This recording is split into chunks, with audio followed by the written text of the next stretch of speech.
Part 1. You will hear a telephone conversation between a travel company employee and a customer. First, you have some time to look at questions 1 to 5.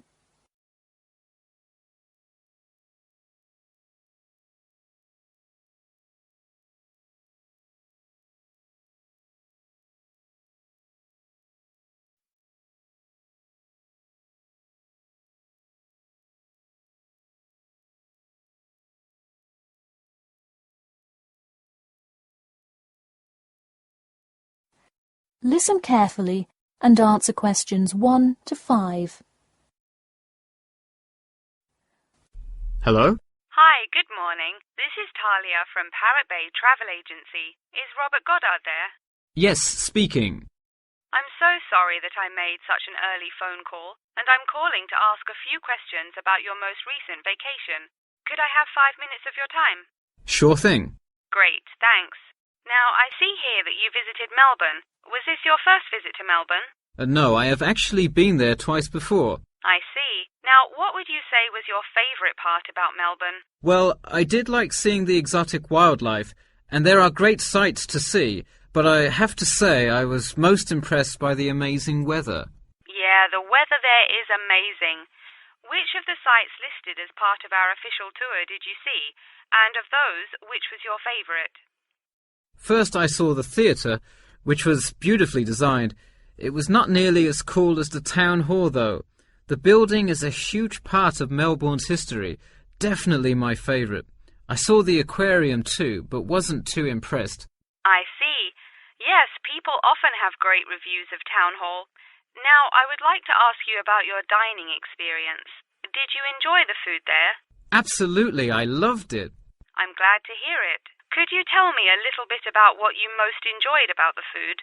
Being such an international city, I loved the variety.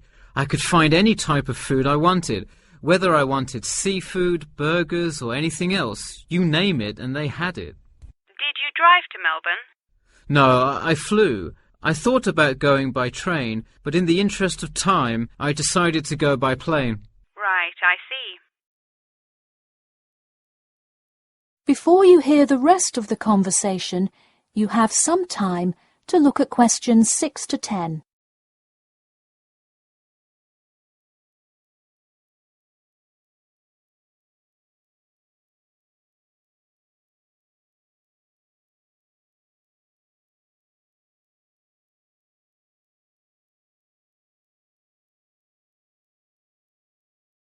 Now listen and answer questions 6 to 10.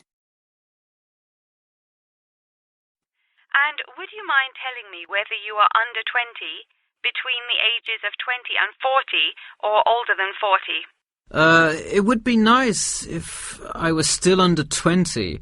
My vacation probably would have been quite different. Actually, though, I just turned 41 last week. Oh, happy birthday. So, did you treat yourself and fly first class? No way. I would love to have a budget that high. I'm more in the mid-range income level. I wasn't always, though. I spent much of my life in a low-income household. I see. That answers my next question then, of income level. And what was the purpose of this visit? I had to go there on business a lot before and decided I would go there for tourism this time. I see. And what is your occupation? I am mainly a computer programmer. I also write for a travel magazine on the side, which is why I visited Melbourne before, but it's not my main source of income. I see. Wow, it sounds like you work a lot. Yes, I am very busy, which is exactly why I took a nice week-long vacation to Melbourne. I completely agree. Would you care to comment on your accommodation? My hotel was a good value. Staying in the city can get really expensive, so it was nice to find such a good price for the location and quality. I'm glad I didn't end up in some cheap motel in the middle of nowhere. I'm glad you didn't either. Well, thank you for taking part in our survey, and I'm glad you enjoyed your vacation. No problem. Take care. That is the end of Part 1.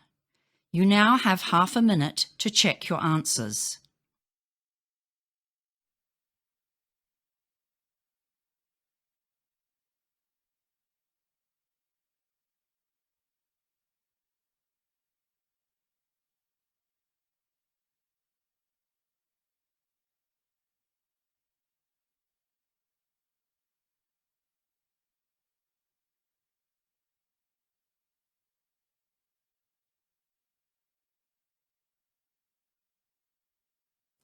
Now turn to Part 2. Part 2. You will hear a talk about the main points of interest and the improvements made in the area. First, you have some time to look at questions 11 to 15.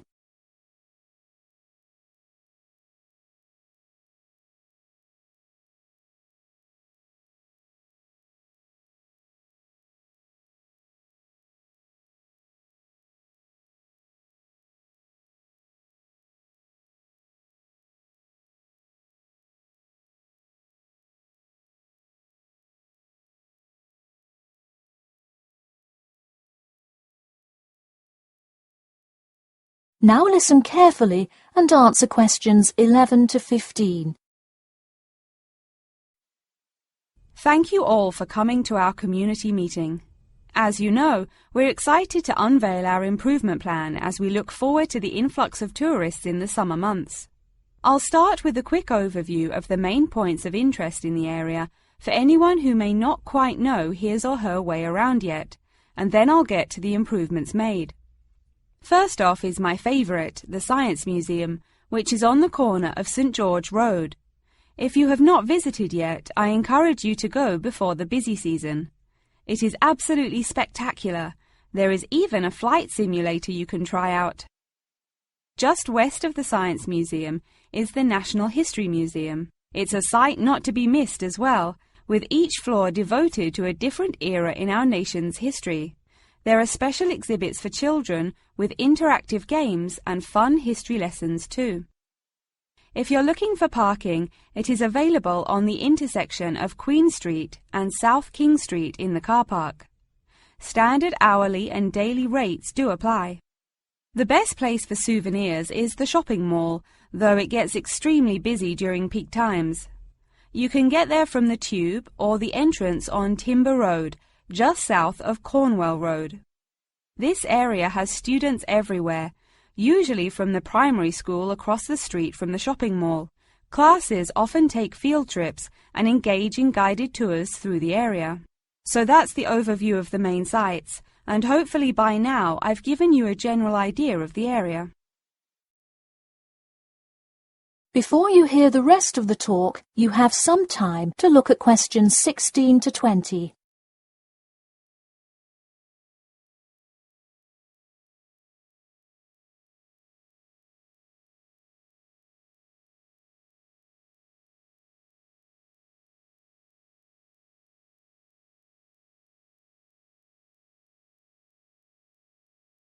Now listen and answer questions 16 to 20. Now I'm going to outline the improvements we have made in our efforts to make the experience even better for each and every one of our visitors. You probably noticed when you first drove into the car park this morning that there is now additional signage to help avoid confusion. The directions were not entirely clear at first, so we have increased the number of one-way signs indicating the correct direction of traffic flow. Not far from there, in line with our mission of giving back to the community, we constructed a brand new playground for the primary school. It is really something to be excited for. The equipment is state-of-the-art and includes swings, a small climbing wall, and even an obstacle course. Now we'll head north and take a look at the Science Museum. In response to our feedback from past visitors to the museum, there is now free information available outlining not only upcoming IMAX showings, but also natural wonders like meteor showers, eclipses, and other cool natural events. The Science Museum isn't the only museum improving the experience of its visitors. The National History Museum has added an entire new wing to its facility to accommodate the large crowds of people gathering to see the Civil War exhibit, Inventions Timeline exhibit, and other wonderful sections of the museum. The increase in space will definitely give a more calm, comfortable experience for visitors. And finally, remember when there was actually a line at the mall entrance from the tube station? It was terrible trying to get anywhere from the tube because foot traffic got so backed up sometimes. We have addressed that by adding another entry point into the mall from the other end of the platform to disperse the crowd. So those are the major improvements we have made. Clearly, having too many people that want to visit and enjoy what our community has to offer the public is a good problem to have, and I am confident that we have made the changes necessary to accommodate the growing interest in the area. As always, we welcome any questions, comments or concerns about the new improvement plan. In a few minutes I will open up the floor for questions, but you can also contact me or any other board member by email or through the city website. Thank you for coming, and I now encourage you to stay for the questions and answers panel occurring between now and 10:30. That is the end of part 2. You now have half a minute to check your answers.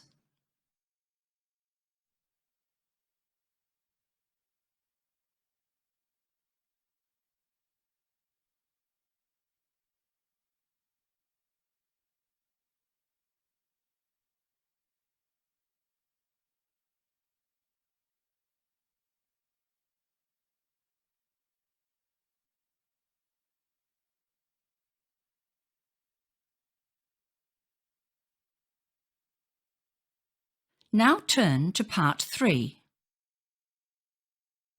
Part 3. You will hear two students called Jane and Mark talking to their tutor about the project assignments for their senior thesis. First, you have some time to look at questions 21 to 23.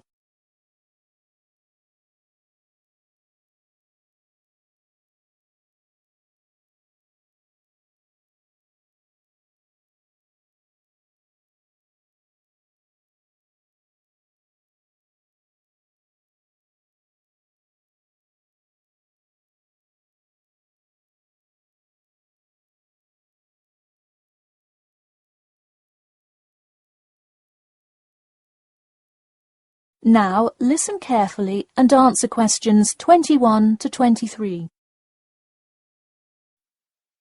So, you were both given your project assignments for your senior thesis today, right? Yes, and we already have to submit our topics next week. But how could they give us a grade this soon? No, next week's due date will not be counted towards your final grade. The teachers are just going to read your topic and give you feedback. Oh, I see. So first we should come up with our topics, and then what? Well, once you know what you want to study, you need to think about how you'll study it. You need to decide on your research methods. The methods will be the main part of your paper. What about the results section? Well, I can give you feedback on that, but you will be the one carrying out an experiment, and thus will have to produce the results on your own. What I would like to do today is practice writing research papers before you even begin your report. I'll give you samples of old data from past experience, and you can practice writing results and drawing conclusions. I think that would be really helpful. Yeah, it sounds like a lot of extra work, but I'm sure it would make our actual project easier. You're exactly right. So let's get started. First, let's try this simple experiment on fruit flies. Read the information and then take 25 minutes to summarize a results and conclusion section. That's really important. Pay attention to the time limit. Okay, does it still have to be 6,000 words? No, don't worry about that. What if we get off topic? I wouldn't worry too much. You'll have so much information to write about that it should be easy to stay on topic. Before you hear the rest of the talk, you have some time to look at questions 24 to 30.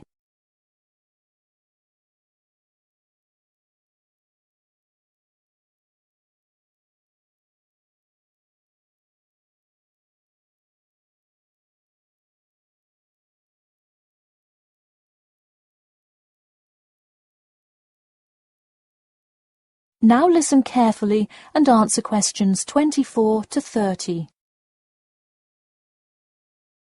But what about other sources? Well, for this assignment, you can use the one from your textbook. In your actual paper, you should find old experiments that support your topic. So do we need to find different types of sources? For instance, should I be conducting lots of interviews to use in my paper? No, there's no need to conduct lots of interviews or anything like that. Okay, I'm ready to get started. I'm still a little confused, though, on how we should format our paper. Don't worry about it for now, but on your final paper, make sure to pay attention to the format. It should follow the guidelines exactly. Oh man, I'm starting to understand why they give us all semester to do this. Are there any other small details like that we should know about? Not a whole lot. Make sure you provide 2 copies. One for your teacher, of course, but one for yourself as well. And of course, you know the due date, right? It's April the 11th, right? What? No, it's May 11th, right? Yes. The due date is May 11. Write it down. Oh, wow, yeah, I need to note it. Also, I'm having trouble finding information on my topic. What if I can't find enough good sources? It's all right to change your topic. Just make sure to do it before the beginning of April. Oh, really? Wow, I'm definitely going to change it then. Just make sure to write a note to your teacher, letting him or her know. Okay, so getting back to writing this sample paper, where do we start? Should I just explain the experiment and what happened? Well, you need to start with your hypothesis. What do you think will happen? And then describe your procedure. Then you can write up the results and your conclusions. Oh boy, I don't know if I can handle any more instructions. That is the end of part 3. You now have half a minute to check your answers.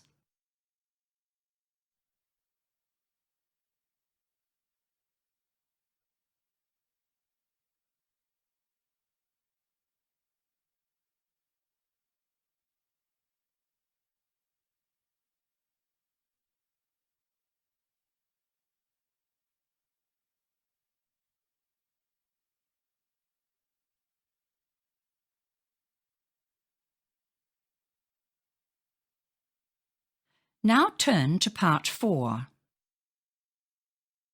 Part 4. You will hear part of a lecture about factors you should consider when creating advertising materials and the effects they can have on your product sales. First, you have some time to look at questions 31 to 40.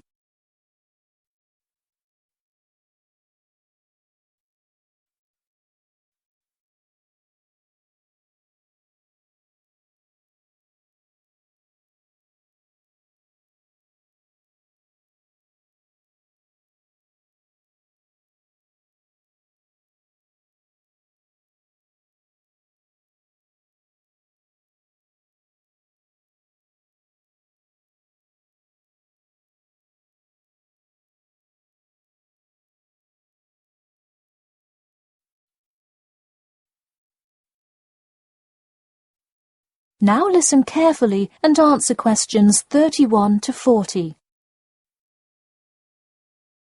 Hello class, and welcome back to Marketing Strategies.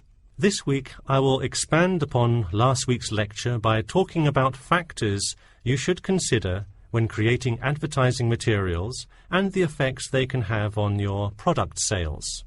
Lesson 1. Limit your advertising to the geographic area of your target market. Though you may have a product that people want in a large area, the distance that customers are willing to travel is a significant factor in their choice of where to purchase that product. Take this example.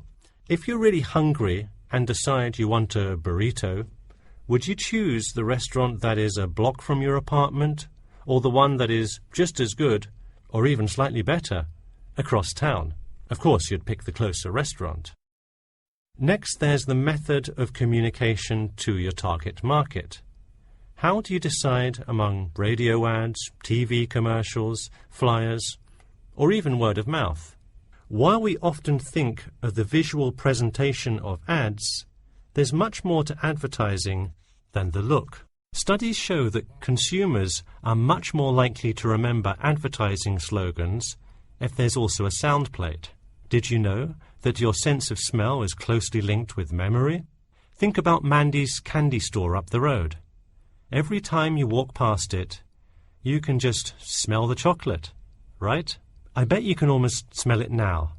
Just mentioning the name brings about the smell memory and, in turn, a chocolate craving. What better way to sell chocolate bars? Obviously, sometimes appealing to the senses isn't the most practical way to advertise. For example, it's a good idea to come up with a marketing strategy that adapts to the product, especially digital products. The flexibility of this kind of products is extremely important, so it's very common for advertisers to form one single layout for all of their ads, the visual, the medium, even the majority of the content, and simply update the ad each time they come out with a new version. Remember, advertising is all about stirring up the right feeling in your potential customers, whether by stimulating the senses, appealing to the intellect, and so on. Once the customer experiences the ad, the important thing is his or her reaction. Someone could love the ad you made, but unless he or she considers buying the product, you failed to get the reaction you were looking for.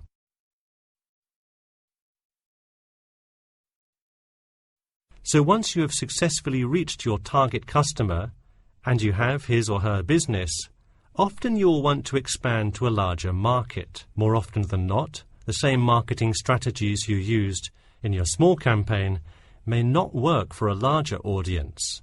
The larger you scale your product, the more factors you must consider. For instance, Apple operates worldwide, so they must tailor their advertising for each market they enter. Often you'll see Apple ads on international flights that appear not only in English, which is the lingua franca of most regions, but also in the native languages of the majority of passengers. I travelled to Russia last week, and it was really interesting to see the same Nike ad that I've seen 100 times, except this time it was in Russian.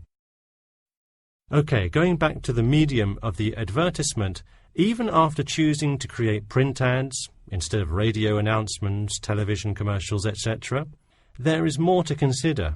If you print your ad in a newspaper, it will be read by a far different audience than if you print your ad in a popular magazine. Would you put an ad for the new Justin Bieber album in a newspaper? Probably not, because that product is most suitable for youths. Let's face it, do you know anyone under the age of 25 that buys a newspaper? No. Now let's try a few strategy exercises. Imagine you're a company that is aiming to improve the environment by making products that reduce human waste. How would you advertise your product? Clearly it would send the wrong message if you put up flyers or other materials that cause lots of waste paper. Consider instead putting commercials on the Health Channel or buying ad space on websites like UNESCO. Or here's another example. What is one great place to advertise suntan lotion? How about a swimming pool? It has the exact group of people that need the product. All right, one last thing. Let's say you're filming a commercial for a water filter pitcher. What would be good scenery to use for the background? Think about somewhere calm and relaxing with clean, fresh water. Can't you see how much more effective a commercial with the beautiful scenery and flowing rivers of a national park would be than, say, water dripping from a tap? So to wrap things up today, think about the geography of your target market, the type of marketing material you should use, and the most effective way to appeal to the customer in order to make a successful ad campaign. That is all I have for you today. Make sure to read through Chapter 8 for Monday if you have not done so already. Okay, now I'd be happy to answer any questions you may have. That is the end of Part 4. You now have half a minute to check your answers.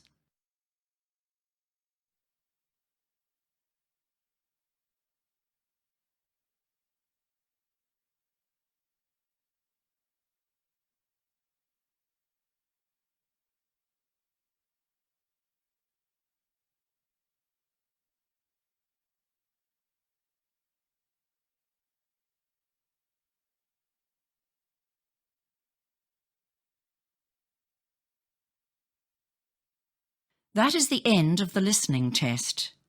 You now have 10 minutes to transfer your answers. Never